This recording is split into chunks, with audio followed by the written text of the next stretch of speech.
Assalamualaikum warahmatullahi wabarakatuh. Saudaraku, sebangsa dan setanah air, jumpa kembali di Ramadan terus-menerus atau membakar dosa terus-menerus dalam konteks Ramadan yang menyatukan. Seperti biasa pemirsa, ada 3 frame yang harus kita taati. Yang pertama, kita harus kembali kepada Al-Quran Al-Sunnah. Yang kedua, kurangi perdebatan. Dan yang ketiga pemirsa, jangan olok-olok. Mari kita perdengarkan surat 4 ayat 9. A'udzu billahi minasyaitonir rajim. Bismillahirrahmanirrahim. Ya ayyuhalladzina amanu ati'u Allah wa ati'u Rasul wa ulil amri minkum. Fa in tanaza'tum fi syai'in farudduhu ila Allah war Rasul. Farudduhu ila Allah war Rasul in kuntum tu'minuna billahi wal yawmil akhir. Dzalika khairu wa ahsanu ta'wila.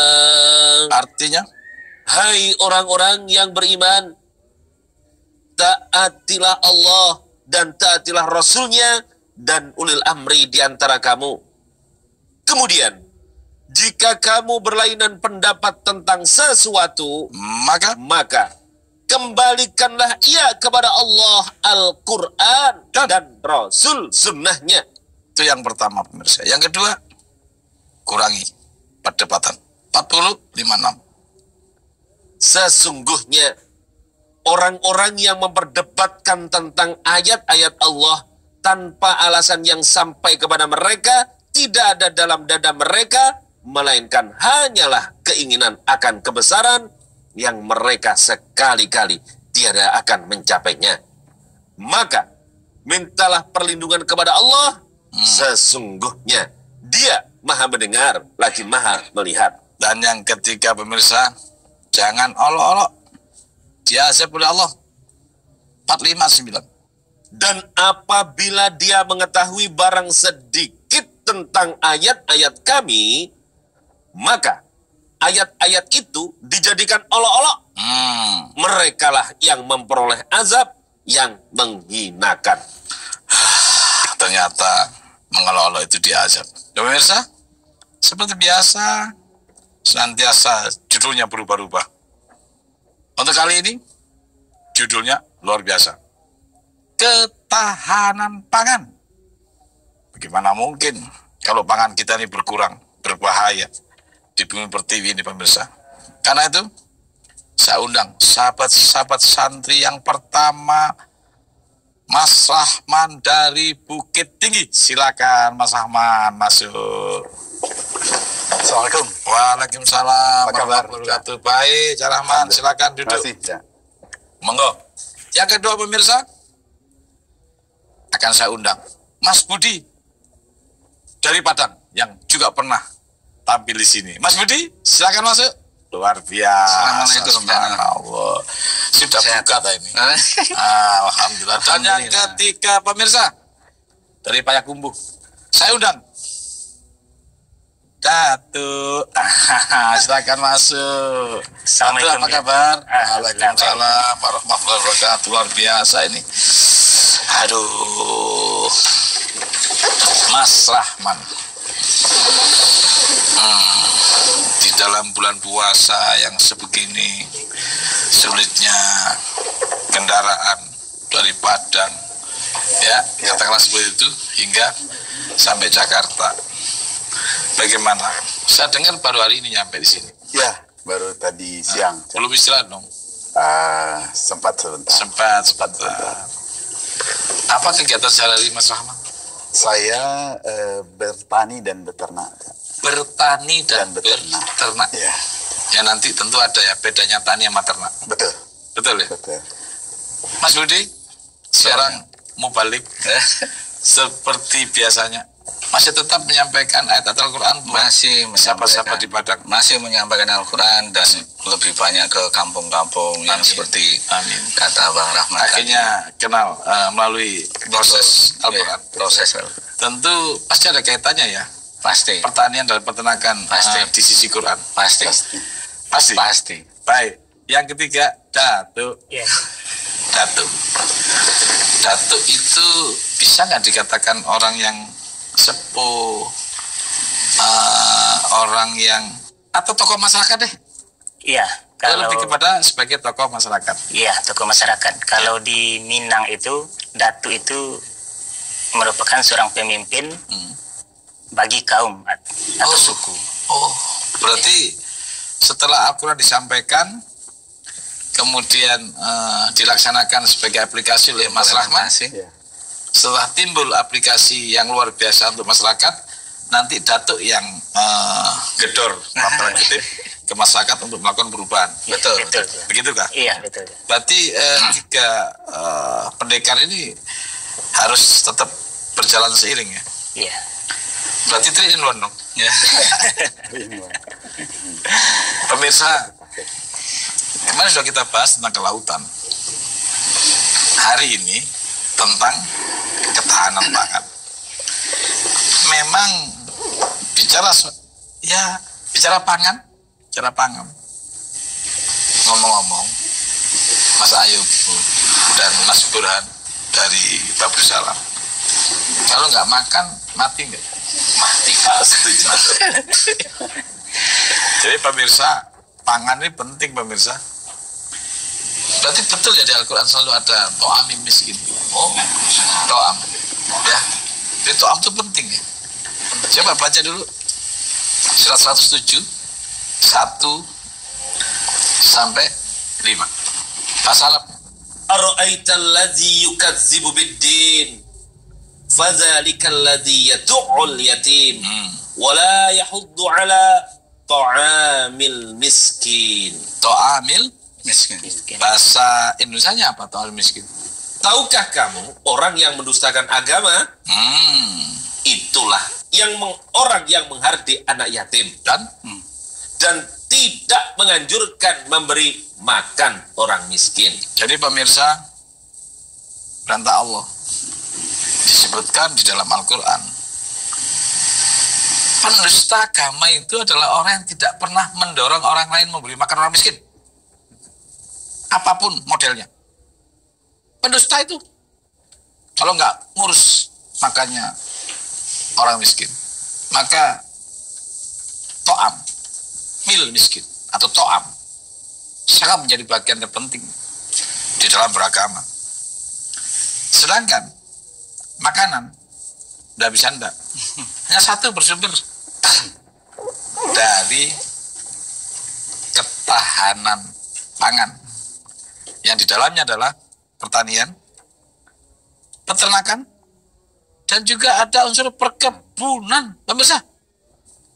Maka hari ini saya ajak sahabat saya bertiga untuk membahas perlahan-lahan dari hal yang kecil saja, agar supaya ke depan meski kecil jadi contoh yang besar bahwa pangan itu luar biasa dibutuhkan. Dengan tidak adanya pangan, pemirsa, negeri akan chaos. Sekali lagi, ketika pangan tidak ada, chaos. Saya khawatir yang kuat memakan yang tidak kuat. Maka ketika pangan berkesinambungan dan pangan dijamin, semacam stok di rumah-rumah, dan diharapkan ke depan pangan sudah ada, maka masyarakat tidak pernah ada satu kekhawatiran. Itulah yang disebut sebagai sentosa. Adil, makmur, sentosa. Makmur itu ketika kita terpenuhi segala apa yang menjadi kebutuhan kita. Sentosa adalah ada cadangan yang sehingga kita gak khawatir hidup di bumi Indonesia. Itulah disebut sebagai sentosa. Tapi pemirsa, sebelum kita bahas, ntar ada yang mau lewat, yaitu Ramadan yang menyatukan.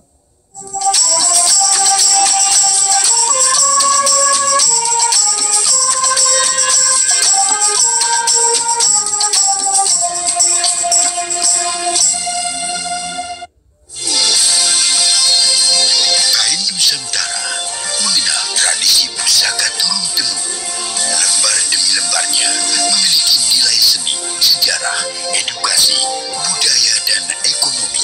Kain Nusantara mengandung historis dan wujud identitas Indonesia yang menjadi kebanggaan bersama milik bangsa. Kain Nusantara setiap Jumat pukul 10 di TVRI, saluran pemersatu bangsa. Mari kita mulai. Pertama kita masukkan bawang. Bawang. Oke. Lalu taburi merica secukupnya. Merica. Untuk menambah rasa kita tambahkan jangkrik. Makanya pakai TV digital. Tinggal pasang set-top box, nggak usah ganti TV dan antena. Gambar lebih bagus, suara lebih jernih. Dipersembahkan oleh Kominfo dan TVRI.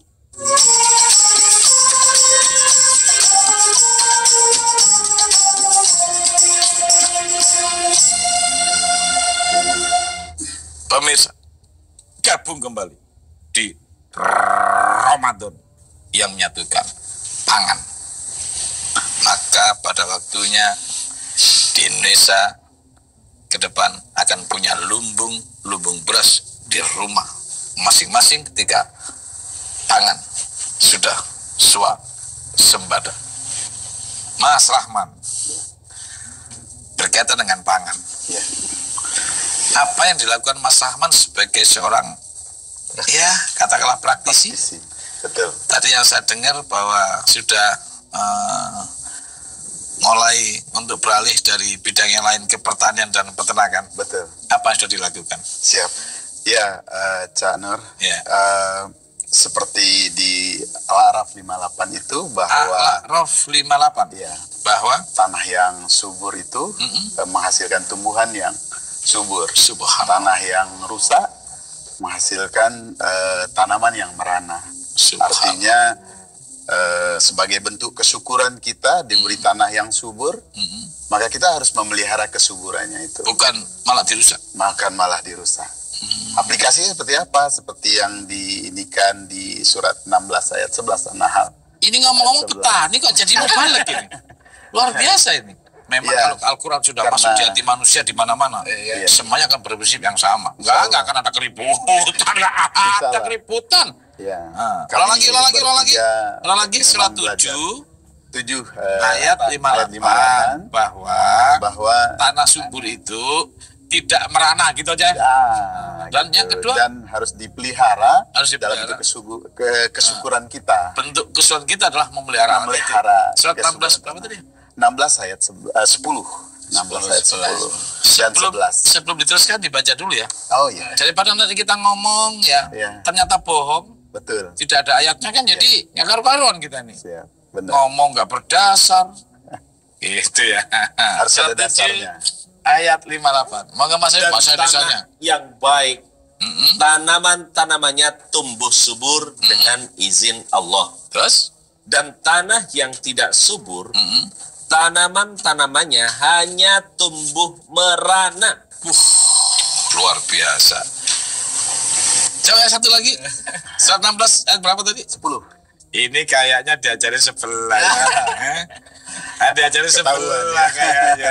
Jadi memang luar biasa Quran kalau sampai di desa-desa. Member saya. Subhanallah. 16 ayat 10 sampai 11 kayaknya itu. Dialah yang telah menurunkan air hujan dari langit untuk kamu. Terus? Sebagiannya menjadi minuman dan sebagiannya menyuburkan tumbuh-tumbuhan yang pada tempat tumbuhnya kamu menggembalakan ternakmu. Oh berarti pertanian dan peternakan ini saling berkaitan. Satu kesatuan yang satu. Betul. Pantesan usahanya pertanian dan peternakan. peternakan. Kalau Mas Budi usahanya apa? Masih menyampaikan Menyampaikan kehidupan. air kehidupan. Tapi bedanya kalau Mas Rahman ini kepada pertanian dan peternakan, Iya. panjenengan ke dosen kayaknya. Ya. Jadi memang kalau Jadi mendoseni dia. saling belajar ya, saling belajar. Ya, Jadi saling belajar. kalau dari ketahanan pangan itu paling tidak ada 2 segmentasi yang Ada 2 segmen, ada 2 hal yang harus segmen diperhatikan. yang harus kita perhatikan. Yang pertama, tentang ketersediaan stok ya. stok. Ya, jadi mungkin tadi Cak Nur menyebut lumbung itu, mungkin nanti Pak Datuk bisa menceritakan bagaimana sistem di mungkin salah satu Sebentar, satu budaya kali Pak, Indonesia. dikit aja. Emang di Padang masih banyak lumbung? Masih banyak. Lanjutin, lanjut. Iya. Jadi gitu Cak. Jadi Saya khawatir di Jawa sudah nggak ada lumbung. Lanjut, saya khawatir. iya, jadi 2 tadi. Yang pertama ketersediaan. Jadi mungkin ini berhubungan dengan sistem secara pemerintahan atau kalau di Minangkabau disebut dengan kanagarian gitu, mesti Nagari. Ya bagian dari negeri juga. Ya, negeri ini kan kampung besar toh. Kampung besar sama kampung kecil. Oke, iya. Lanjut. Nah, itu yang pertama. Mungkin nanti Pak Datuk bisa menjelaskan detail bagaimana keterkaitan sistem itu. Yang kedua, itu yang penting adalah bagaimana ketersediaan ini berlangsung sampai anak cucu. Pertama, berusaha mengadakan sehingga kemudian selebihnya jadi stok yang disebut lumbung. Tetapi tidak berarti kemudian lumbung itu dimakan habis nggak berjalan.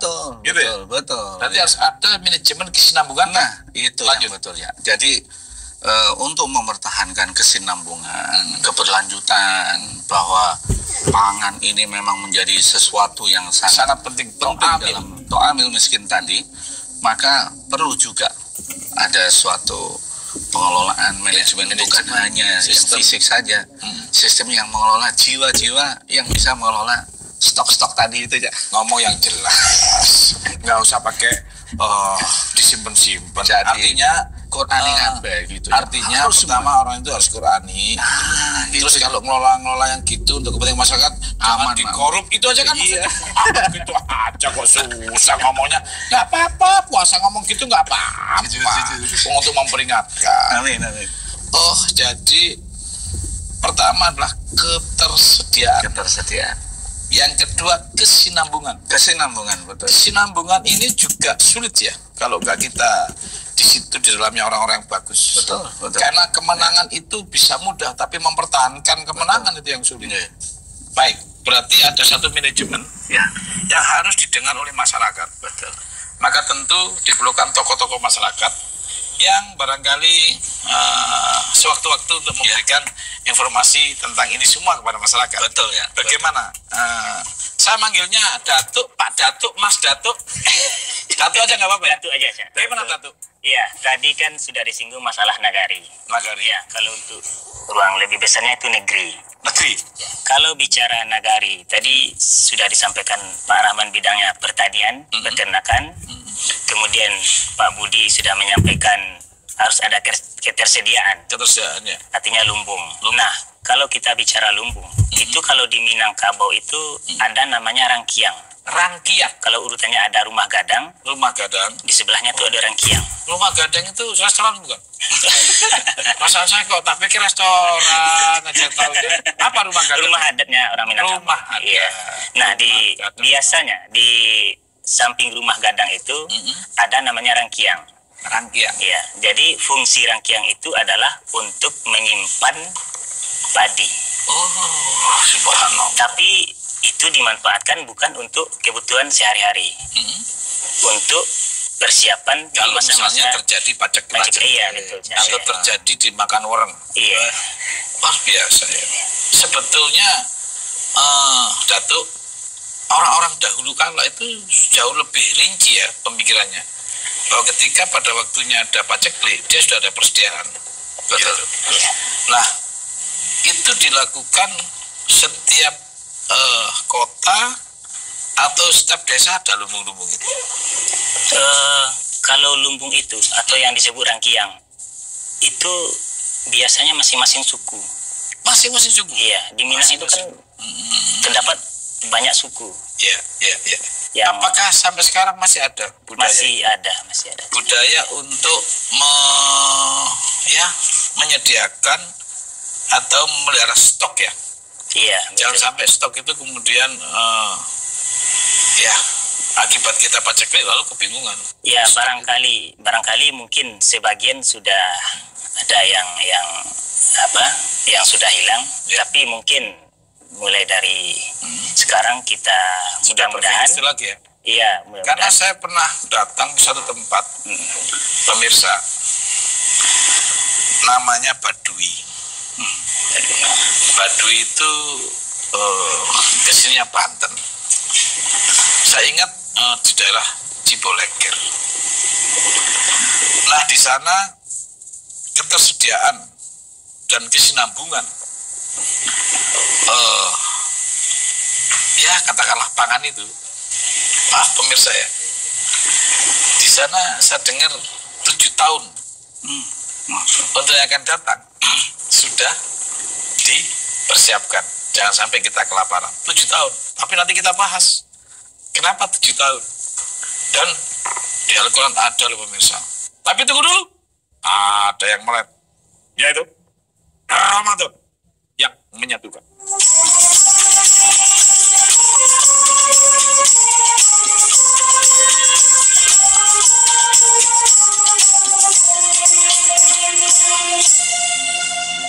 Assalamualaikum warahmatullahi wabarakatuh. Orang itu bergantung agama temennya. Kita bergaul sama tukang gendang setiap hari, lama-lama ngepakmul kita.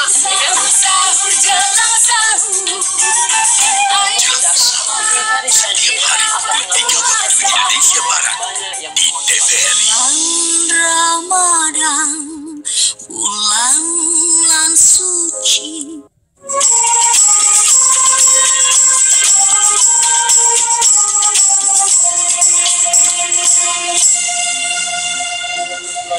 Pemirsa, gabung kembali di Ramadan yang menyatukan.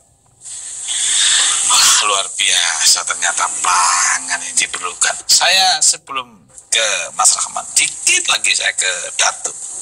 Datuk, ya, Cak. kalau Datuk pelajari dari sejarah, khususnya Bukit Tinggi, Padang, dan Payakumbuh, ya. Anggaplah Jawa Barat lah secara umum. Ya. Nagari. Jadi satu negara atau satu desa itu berdiri atau bisa berdiri dengan baik, dengan tenang masyarakatnya, yang pertama harus diperhatikan pangan berarti. Iya, betul, Cak. Coba ceritain. Ya, karena syarat untuk berdirinya sebuah nagari, salah satunya itu harus, istilah Minang itu basawah baladang. Harus Jadi ada. pangan dulu ya? Iya. Bukan industri dulu. Hati-hati. Jadi pangan dulu ya? Iya. Bukan real estate dulu. Sawah dan ladang. Hati-hati. Sawah itu sebagai syarat berdirinya suatu negara. Apalagi agraris. Ya. Sawah itu syarat berdirinya suatu negari. Bisa kampung, bisa kecamatan. Makanya kalau jadi pengusaha real estate, hati-hati nyatu di situ. Ya. Ya, jadi real estate dulu apa pangan dulu ya? Pangan dulu. Oh, berarti sebentar. Saya jadi bingung sekarang ini. Pemirsa, saya bingung pemirsa. Yang saya dengar di mana itu sandang, pangan, papan, pemirsa. Lah kok ini pangan dulu? Gimana pelan-pelan mindset kita sedikit? Kita ajak ke situ. Pangan, sandang, papan. Nah, gitu kan? Lu katanya gitu, nagari, papan, pangan dulu. Ya memang kalau bersandang nggak makan kan kasus juga. Artinya penting ya pangan itu. Karena apa? Karena kalau bicara Minangkabau, pasti bicaranya nanti ke tanah pusaka.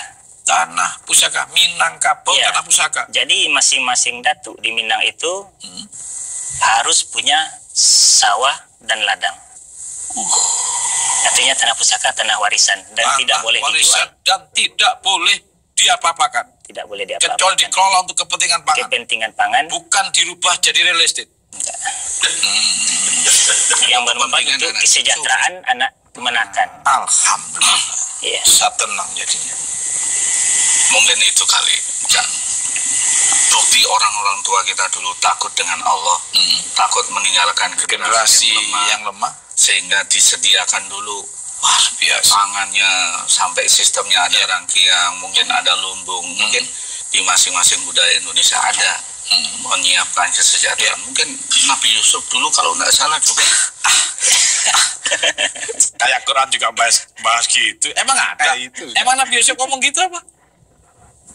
saya yakin ada aja. Ada. Iya. Nanti tahan dulu ayatnya. Pemirsa, ternyata Quran ini lengkap, pemirsa. Pangan ada, laut ada. Cuman jarang dibaca.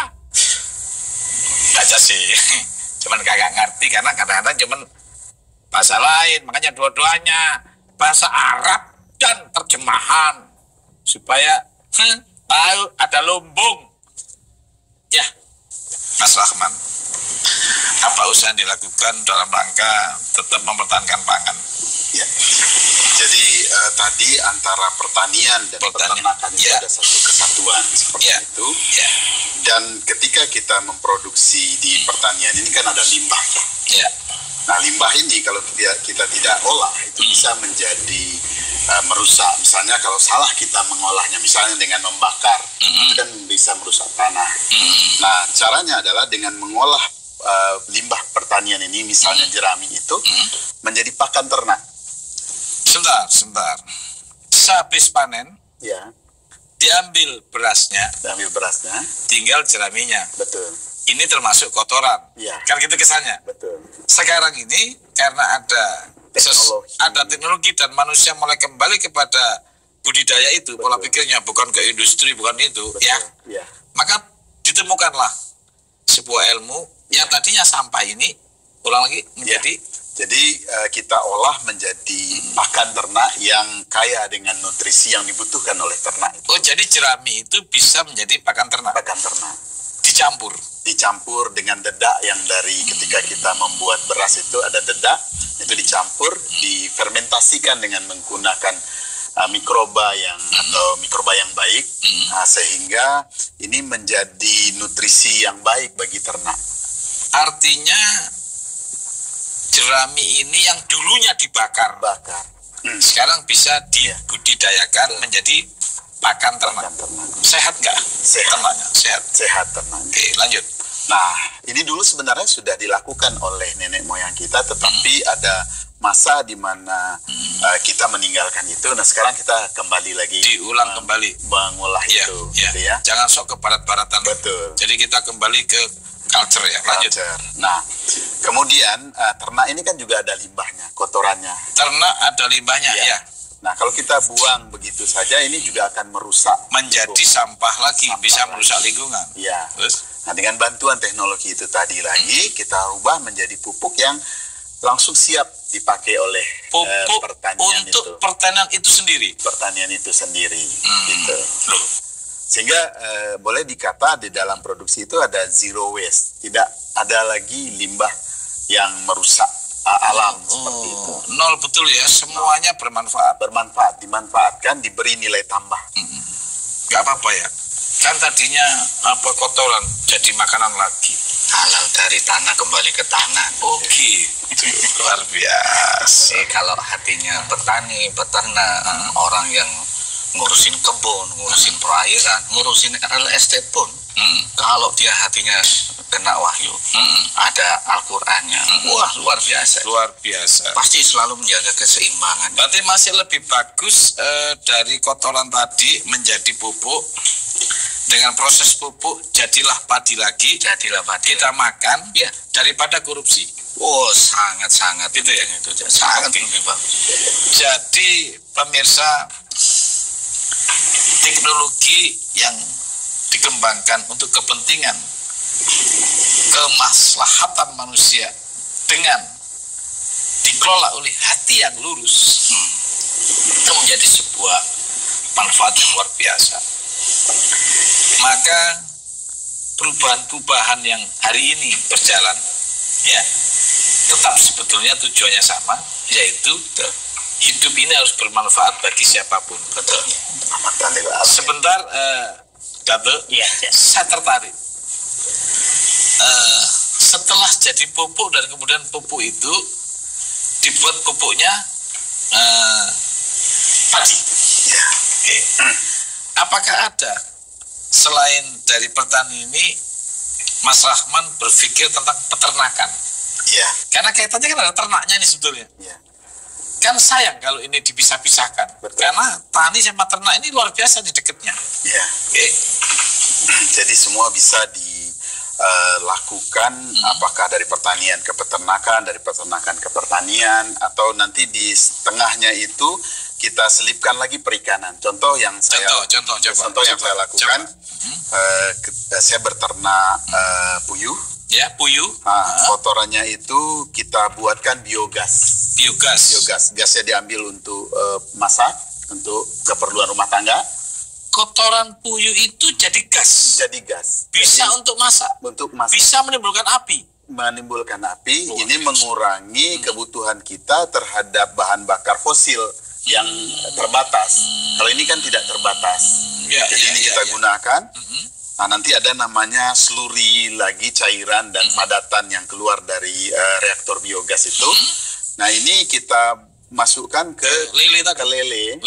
Jadi makanan lele. Kemudian air lele ini kemudian kita alirkan ke tempat di mana kita bisa tanam sayur dan tanaman-tanaman lain. Dan di sini ada proses pembersihan air. Murid-murid sampean pinter banget. Emang kayak begini orang yang kalau masukkan Quran ini. Nah, itu yang penting. Tapi intinya Mas Rahman, Datuk dan juga Cak Budi, boleh nggak saya katakan bahwa peternakan dan pertanian itu saling berhubungan? Boleh. Sangat boleh. Pernah dengar nggak Qurannya? Halo. Ya. Pernah dengar nggak? Yang tadi. Saya baca dulu ya. Surat 12, 43 sampai 47. A'udzubillahi minasyaitonirrajim. Raja berkata kepada orang-orang sebentar. Kok kamu jadi ikut raja kok jadi begitu? Raja aja. Ulang lagi. Raja berkata kepada orang-orang terkemuka dari kaumnya, sesungguhnya aku bermimpi melihat 7 ekor sapi betina yang gemuk-gemuk, terus dimakan oleh 7 ekor sapi betina yang kurus-kurus. Sapi betina gemuk-gemuk dimakan sapi betina kurus-kurus. Lanjut. Dan 7 bulir gandum. Ada sapi, ada gandum. Lanjut. Dan 7 bulir lainnya yang kering. Hai orang-orang yang terkemuka, terangkanlah kepadaku tentang tabir mimpiku itu, jika kamu dapat menakbirkan mimpi. Lanjut. Mereka menjawab, itu adalah mimpi yang kosong. Dan kamu sekali-kali tidak tahu mentakbirkan mimpi itu. Lanjut. Dan berkatalah orang yang selamat di antara mereka berdua, dan teringat kepada Yusuf sesudah beberapa waktu lamanya. Aku akan menceritakan kepadamu tentang orang yang pandai menakbirkan mimpi itu. Maka utuslah aku kepadanya. Setelah pelayan itu berjumpa dengan Yusuf, dia berseru, Yusuf, hai orang yang amat dipercaya, terangkanlah kepada kami tentang 7 ekor sapi betina yang gemuk-gemuk yang dimakan oleh 7 ekor sapi betina yang kurus-kurus, dan 7 bulir gandum yang hijau, dan 7 lainnya yang kering, agar aku kembali kepada orang-orang itu. Tahan, pemirsa. Hampir nyambung. Ada 7 ekor sapi dan ada 7 gandum. Jangan-jangan ada 7 tahun. Habis sih ini pemirsa kita bahas Quran, tapi sabar. Ada yang melewat? Yaitu Ramadan yang menyatukan.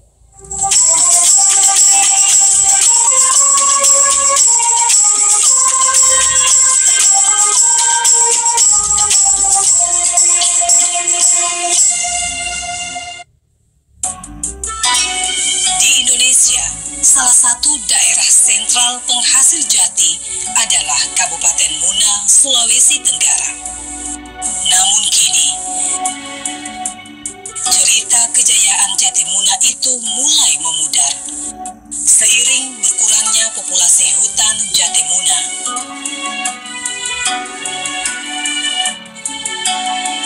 Kembalikan kejayaan Jatimuna.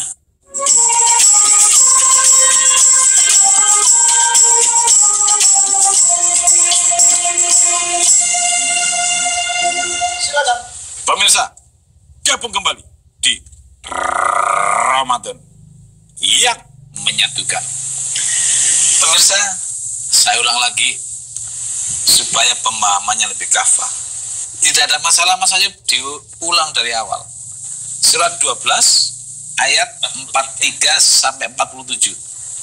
Ada hikmah apa di dalam? Ayo silakan. Raja berkata kepada orang-orang terkemuka dari kaumnya, sesungguhnya aku bermimpi melihat 7 ekor sapi betina yang gemuk-gemuk dimakan oleh 7 ekor sapi betina yang kurus-kurus, dan 7 bulir gandum yang hijau dan 7 bulir lainnya yang kering.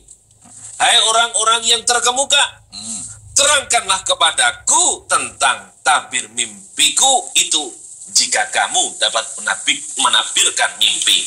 Lanjut. Mereka menjawab, itu adalah mimpi yang kosong, dan kamu sekali-kali tidak tahu mentafsirkan mimpi itu. Lanjut. Dan berkatalah orang yang selamat di antara mereka berdua, dan teringat kepada Yusuf sesudah beberapa waktu lamanya. Aku akan menceritakan kepadamu tentang orang yang pandai menakbirkan mimpi itu. Maka utuslah aku kepadanya. Setelah pelayan itu berjumpa dengan Yusuf, dia berseru, Yusuf, hai orang-orang yang amat dipercaya, terangkanlah kepada kami tentang 7 ekor sapi betina yang gemuk-gemuk yang dimakan oleh 7 ekor sapi betina yang kurus-kurus, dan 7 bulir gandum yang hijau, dan 7 lainnya yang kering, agar aku kembali kepada orang-orang itu, agar mereka mengetahuinya. Terus? Yusuf berkata, supaya kamu bertanam 7 tahun lamanya, sebagaimana biasa. Saya baru dapat dah hikmahnya. Berarti kira-kira begini dah. Tambah lagi 1854 pemirsa. Nah, ya. Allah selalu menggunakan kata-kata amsal. Dan sesungguhnya kami telah mengulang-ulangi bagi manusia dalam Al-Quran itu bermacam-macam perumpamaan. Dan manusia adalah makhluk yang paling banyak membantah. Nah, bahasa Arabnya apa deh? Amsal. Amsal. Jadi bisa jadi ini amsal yang harus ditakwilkan. Tapi yang juga menakwilkan yang sama-sama orang ngerti. Kira-kira menurut Mas Budi, Mas Rahman dan juga Datu, mungkin nggak ya yang disebut sapi betina gemuk itu ya dimakan oleh sapi betina kurus? Mungkin nggak pemahamannya bahwa negeri ini akan terlihat ya menuju sebuah kebahagiaan yang luar biasa ketika sapi kurusnya ini sukses berkembang. Ya namanya makan sapi gemuk ya sukses. Artinya ada pengusaha-pengusaha kecil ini diwadain, kemudian sistem ekonomi kerakyatan semakin membahana di bumi pertiwi ini. Nah di sana baru akan ya ada tanda-tanda negeri makmur Kenapa? Mas Budi pernah ingat gak ya bahwa yang menyelamatkan Krismon itu adalah ekonomi kecil? Lah gitu. Nabi Yusuf itu pinter. Nabi itu pola pikirnya dibimbing Tuhan, dibimbing Allah. Nah, yang dimaksud dengan 7 Bandung tadi, mungkin nggak itu adalah pertanian? Betul. Berarti pertanian dengan peternakan itu nggak jauh ya? Ya, itu nggak kira-kira? Betul sekali. Nah, kemudian yang disebut dengan 7 tahun, mungkin nggak tanda daripada keberhasilan sebuah pertanian dan peternakan itu ketika di dalam 7 tahun stabil dia, gitu nggak? Betul ya. Maka diperlukan lumbung, gitu ya? Ya, namanya juga nggak ngerti kita nih. Ya, ini hebatnya Quran di sini nih. Nah, ketika melihat sepintas, ya katakanlah kira-kira ini, yang katanya penafsiran dulu, tafsir. Nah, kita bukan menafsirkan, kita mah orang dolim dan amat bodoh. Nah, berarti kalau kita ambil hikmahnya, Datuk, pertanian yang ada di lingkungan kita masing-masing harus dijaga, kan? Iya, betul, Cak. Harus dijaga. Harus dijaga. Apa yang jadi pesan Datuk ke kaumnya? Mungkin gini, Cak, sebenarnya saya iri dengan Pak Rahman, Pak Budi, kemudian program Cak Nur ini selalu mengedepankan Al-Quran. Karena apa? Karena kalau bicara Minangkabau, itu pasti bicaranya ke Quran. Jangan ngaku orang Minang kalau tidak mengamalkan Al-Quran. Subhanallah. Karena apa? Dasar. Iya, tapi saya nggak hafal itu apa tuh? Falsafahnya adat bersandi sara. Adat bersandi sara. Sara bersandi kitabullah. Sara bersandi kitabullah. Itu landasan. Artinya kehidupan, aturan-aturan di kehidupan itu harus berlandaskan kepada Al-Quran. Sara. Hukum-hukum dan sara itu berlandaskan kepada kitabullah atau Al-Quran. Wah, luar biasa. Nenek moyang kita dahulu memang luar biasa. Ada lagi ya. Yes. Ada lagi bisikan katanya Pak. Ada lagi gimana? Saya dengar dari salah seorang raja. Beliau pernah menyampaikan bahwa Minangkabau itu punya asal kata yang menarik ya. Jadi apa itu? Mukminan kan nabawi. Orang yang mukmin yang punya cita-cita seperti nabinya. Oh, boleh dong casing Jawa. Apa tadi Minangkabau itu? Minangkabau itu mukminangkan nabawi ya. Oh gitu. Jadi orang mukmin yang punya cita-cita seperti nabinya. Oh, luar biasa pemirsa. Ternyata di balik arti Minangkabau itu ya untuk meneruskan perjalanan para nabi. Kita aja kan bahasa gampangnya, orangnya gampang-gampang aja. Yang kedua pemirsa, bahwa ternyata pertanian dan peternakan itu menjadi bagian yang tidak bisa dipisahkan. Maka Mas Rahman sudah mengarah ke situ. Nah, untuk kelanjutannya, tadi ada satu manajemen kesinambungan. Apa pesan Datuk terhadap kaumnya, istilahnya gitu, terhadap bumi ini dirusak pertaniannya atau mulai dicolong-colong untuk kepentingan yang lain? Jawab. Ada salah satu pepatah di Minang. Pepatah itu kan berisikan nasihat yang dipakai untuk kepentingan masyarakat, anak menakan, yaitu bunyinya anak di pangku, kemenakan dibimbing. Terus orang kampung dipatenggangkan, jago nagari jan binaso. Luar translate. Saya belum tahu aja sudah heran, apalagi saya tahu artinya. Coba artinya apa? Coba. Anak di pangku kemenakan dibimbing. Orang kampung dipatenggangkan, jago nagari jan binaso. Artinya pelihara nagari itu jangan sampai binasa. Pelihara negerimu supaya tidak binasa. Maka jangan ada yang melakukan kerusakan di muka bumi. Iya, betul. Itu musuh Allah dan Rasulnya, gitu kan? Iya, betul. Jadi harus dijaga ya? Harus dijaga. Jadi ngerusak nggak boleh dong? Nggak boleh. Apalagi membinasakan. Apalagi. Surat 2:205. A'udzubillahi minasyaitonirrajim. Dan apabila ia berpaling dari kamu, ia berjalan di bumi untuk mengadakan kerusakan padanya. Terus? Dan merusak tanam-tanaman dan binatang ternak. Dan Allah tidak menyukai kebinasaan. Pemirsa, orang yang beribadah kepada Allah tentu adalah orang yang mensukseskan program-program Allah dalam tanda kutip, dan menjaga sesuatu yang disukai Allah, dan betul-betul kita tidak melakukan sesuatu yang menjadi larangan Allah. Itu ibadah, pemirsa. Termasuk menjaga pertanian itu ibadah, pemirsa. Karena kalau pertanian tidak ada, mati semua kita manusia. Maka ibadah itu banyak, pemirsa, yang harus tetap kita jalankan sebagai umat manusia, sebagai bentuk rasa syukur atas penciptaan ini, gitu kan?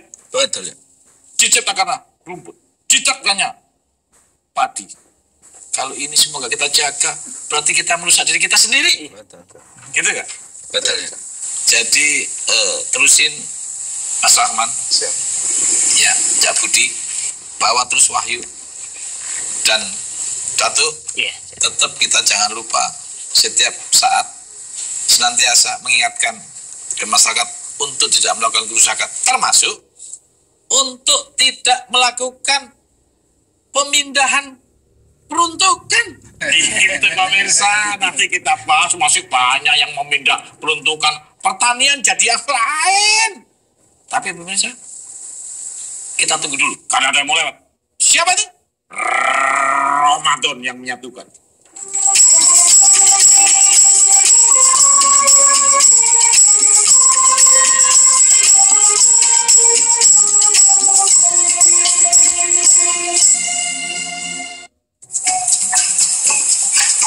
Dia, dari main kanda, udah kayak kia, biara kia toh.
Pemirsa, gabung kembali di Ramadan yang menyatukan. Pemirsa, yang namanya merusak itu macam-macam. Ada merusak fisik, sawahnya dirusak. Ada merusak bumi, buminya dihancurin kanan kirinya. Ada yang merusak aturan. Merusak aturan ini bahaya, pemirsa, karena pakai tanda tangan. Ini bahaya. Lawang kebutuhan biasanya untuk pangan, toan, dirubah jadi yang lain. Bukan nggak boleh, pemirsa. Pangan, sandang, papan tuh diperlukan. Papan diperlukan. Ya tapi kan harus diatur. Pemerintah itu untuk ngatur itu lamri. Supaya kepentingan-kepentingan yang belum waktunya tidak campur baur dengan yang kepentingan mendesak. Bahaya ini. Maka harus dijaga, pemirsa. Datuk ini harus jaga, harus berani. Harus berani untuk menyampaikan kebenaran. Ini bukan tempatnya ini. Nanti dulu jangka panjang. Yang ini jangka pendek. Supaya apa? 7 tahun. Gandum kita, padi kita aman.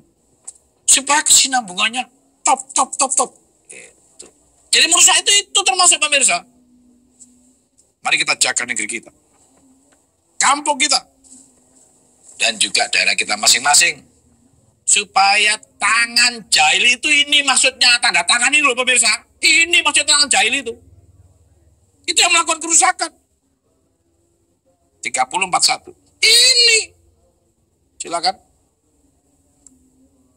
telah nampak kerusakan di darat dan di laut disebabkan karena perbuatan tangan manusia. Tangan manusia itu bukan nyangkulnya, nyangkul pemirsa. Tanda tangan.